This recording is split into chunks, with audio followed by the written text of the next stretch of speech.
समय समय पे दावा करते रहती है कि बिजली के मामला में हम आत्मनिर्भर हो गए हैं। किसानों के लिए अलग से फीडर की व्यवस्था की गई है। जितनी बिजली की ज़रूरत है सिंचाई के लिए उतनी बिजली हम उपलब्ध कराने में सक्षम है, यह सरकार का दावा है। लेकिन अभी जब सुखाड़ की स्थिति हुई है, वर्षा औसत से बहुत ही कम है लगभग बिहार के सभी हिस्सों में, इस समय सिंचाई के लिए बिजली की नितांत आवश्यकता है। बिजली जिस रूप में पहले मिल रही थी, आज गांव में उससे भी कम बिजली मिल रही है। शहरों की स्थिति क्या होगी अलग विषय है, लेकिन आज ज़रूरत है कि गांव में किसानों को पर्याप्त बिजली उपलब्ध कराई जाए ताकि किसी तरह से किसान अपने खेतों को आबाद कर सकें, सिंचाई की सुविधा उनको मिल पाए। अब बिजली कम होने के कारण, नहीं मिलने के कारण बिहार भर के किसान लोग आक्रोशित हैं। जगह जगह लोग लोकतांत्रिक तरीके से अपने आक्रोश को व्यक्त भी करते हैं, करना भी चाहिए। लोकतांत्रिक अधिकार है उनका कि सरकार में अगर कोई कमी है तो लोग शांतिपूर्वक तरीके से आंदोलन करें। तो यह पूरे बिहार की स्थिति है। अब किसानों की समस्याओं पर ध्यान देने की बात तो छोड़ दीजिए, उल्टे अब सरकार उनकी आवाज़ को लाठी गोली से बंद करने पर उतारू हो गई। एक तो उनके हकों को ध्यान रखकर बिजली की पर्याप्त व्यवस्था सरकार को करनी चाहिए थी, लेकिन उसकी जगह किसान जब सिंचाई के लिए, पानी के लिए बिजली मांगने जाते हैं तो उनको गोली दी जाती है, लाठी चलाई जाती है उनके ऊपर। यह जो स्थिति है, एक तरह से कहिए कि इमरजेंसी के समय लोगों के लोकतांत्रिक अधिकारों को सीमित कर दिया गया था। आज अघोषित रूप में यही स्थिति राज्य की सरकार ने बना दी है पूरे बिहार में। अभी कल की घटना है, कटिहार में लोग इसी कारण से आंदोलन कर रहे थे और उनके ऊपर जो गोली चलाई गई है, मौत हुई है लोगों की। और उसको हमने वहाँ के लोगों से बात की है और उसके आधार पर जो जानकारी मिली है, अगर कहीं भीड़ बेकाबू होती है तो प्रशासन, पुलिस के लोग पहले हवाई फायरिंग करते हैं, पहले और दूसरा इंतजाम करते हैं। गोली चलाना तो अंतिम विकल्प होता है, लेकिन जो उसके पहले का विकल्प था कुछ भी नहीं वहाँ किया गया। सीधे नज़दीक से गोली मारी गई है, सर में आर्म्स सटाकर गोली मारी गई है। अब इस तरह से तो एक तरह से कहिए कि गोली मारने की नियत से गोली मारी गई, जान मारने की नियत से गोली मारी गई है। अब ऐसी स्थिति में सरकार को अगर लगता होगा कि हम लोगों के आक्रोश को गोली के बल पे दबा देंगे तो सरकार मुगालते में है। सरकार को अविलंब, खास करके माननीय मुख्यमंत्री जी को अविलंब हस्तक्षेप करना चाहिए और वहाँ जो घटना हुई है उस घटना के दोषी जो लोग हुए उनके ऊपर 302 के तहत मुकदमा होनी चाहिए।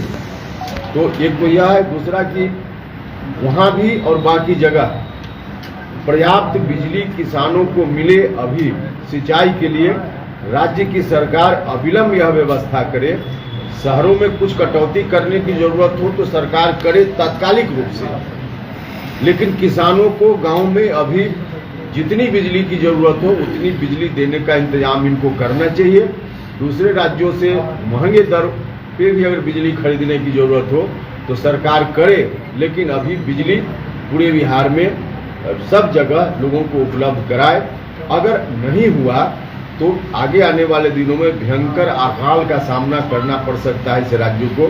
जब अन्न का उत्पादन नहीं होगा, धान का उत्पादन नहीं होगा तो ऐसी स्थिति आएगी। और इस स्थिति को ध्यान में रखते हुए सरकार अविलंब कार्रवाई करे, यह हम लोगों की मांग है।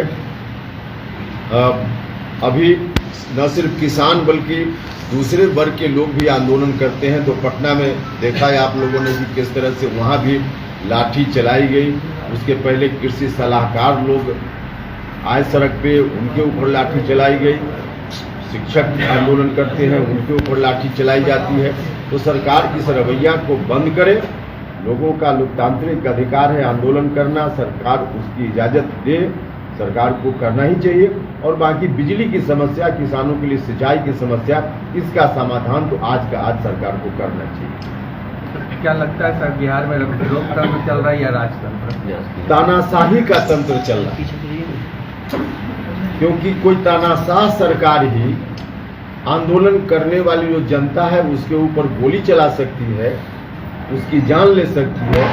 यह जनतांत्रिक सरकार कभी नहीं ऐसा कर सकती। जब आप सरकार में होते हैं तब इस तरीके लाठीचार्ज वगैरह होती है, तब उसकी निंदा नहीं करते हैं। जब भैया आपको मालूम है कि कब सरकार में, आप हमारा इतिहास बता दीजिए कि कब सरकार में रहते हुए हमने निंदा नहीं की।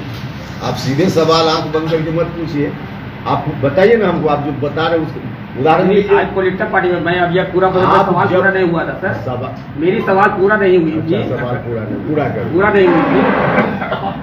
आज का परिवेश में देखा जाता है कि जब पिछले बार भी बीजेपी के साथ सरकार थी, जदयू के साथ सरकार बनाई हुई थी, उस समय भी लाठीचार्ज वगैरह किया गया था। लेकिन आज जो है, आप एग्जाम्पल न बताइए कब कौन घटना हुई जिस पर हमने प्रतिक्रिया नहीं दी।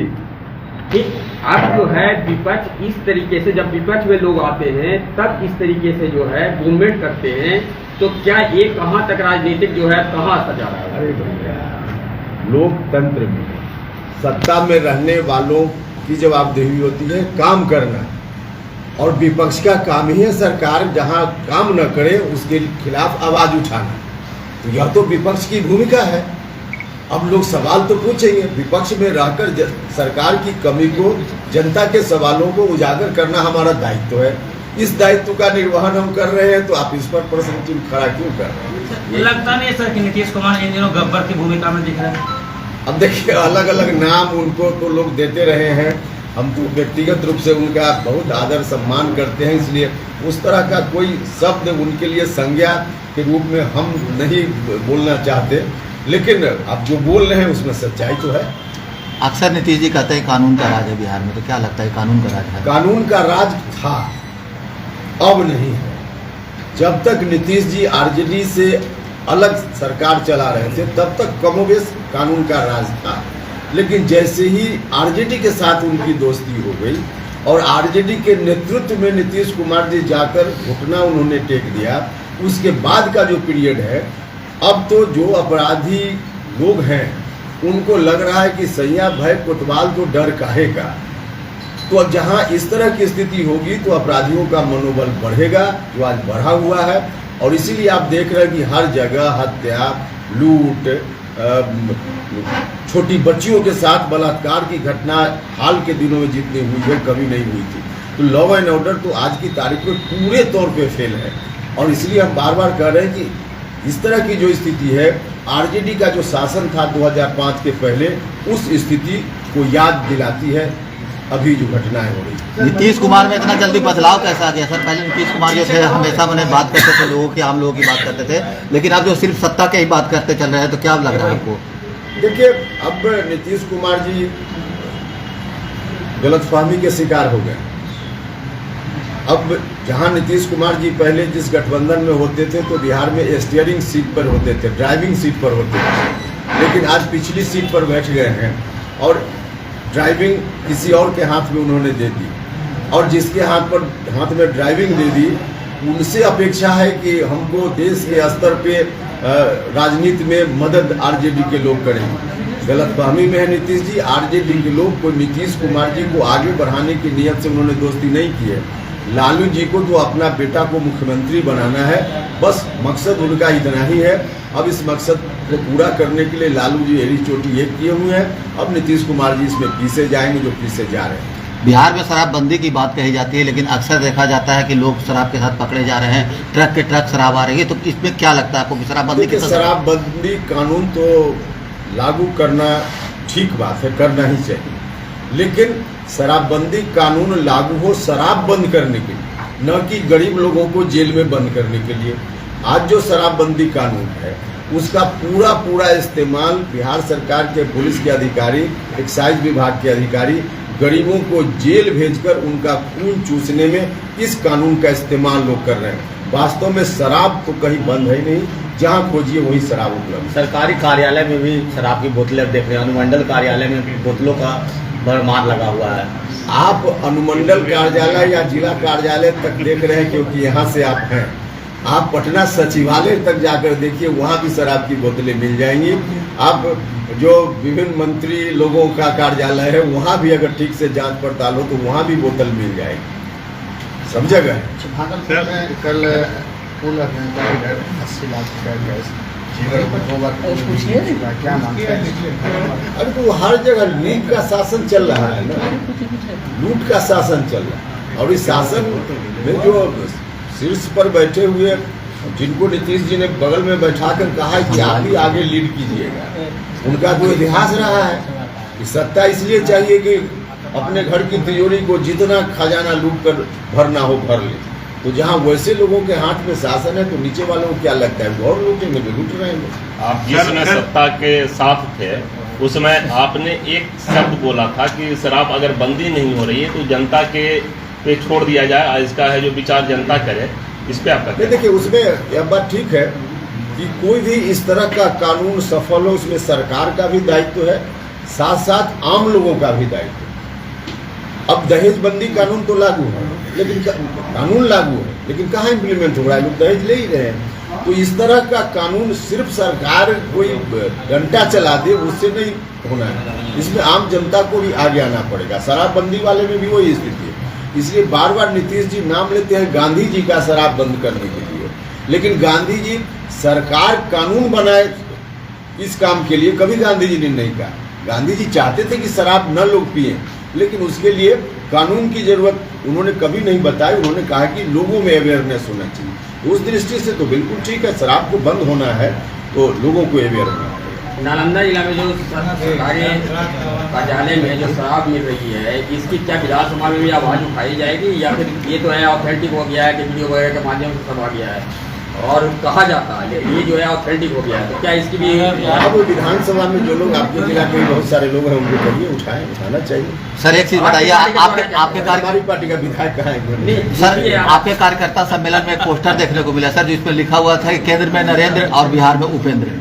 क्या मायने है सर इस पोस्टर का? अब उस पोस्टर पर मेरी नजर तो नहीं गई। मेन गेट पर ही पोस्टर लगाया हुआ है सर। हम नहीं देख पाए, हम लोग गाड़ी में चलते हैं तो पोस्टर पर क्या लिखा है कहाँ उतना ध्यान देता है। मणिपुर की घटना को लेकर क्या कहेंगे? देखिए, मणिपुर में जो भी खबर आ रही है बहुत ही दुखद है, दुर्भाग्यपूर्ण है और देश के लिए चिंता का विषय है। हम लोग दूर से देख रहे हैं, रोज मन में चिंता होती है कि वहाँ घटना हो रही है, लेकिन अब इस तरह की घटना को रोकने के लिए, आगे न हो इस बात के लिए जिनके ऊपर दायित्व है, चाहे राज्य की सरकार हो या भारत की सरकार, सरकारों का दायित्व जितनी दूरी तक है सरकार को देखना चाहिए। सर वहाँ तो सर बीजेपी की सरकार है, फिर सिर्फ स्टेप लेने में इतना देर क्यों हो रही है? तो हम बीजेपी की ओर से हम किसी वकालत करें? हम तो कह रहे हैं कि भारत सरकार की जवाबदेही है तो भारत सरकार भी देखना ही चाहिए उनको। लोकसभा चुनाव में राष्ट्रीय लोक जनता दल की क्या भूमिका होगी और आप कितनी सीटों पर अपनी? देखिए, राष्ट्रीय लोक जनता दल की भूमिका लोकसभा चुनाव में एनडीए के साथ मिलकर 40 लोकसभा क्षेत्रों में जीतने की भूमिका होगी। इसमें हमारी पार्टी की ओर से कितनी जगह उम्मीदवारी होगी यह अभी तय नहीं है। हम लोग आपस में बात करेंगे, उसके बाद जो भी तय होगा हम आपको शेयर करेंगे।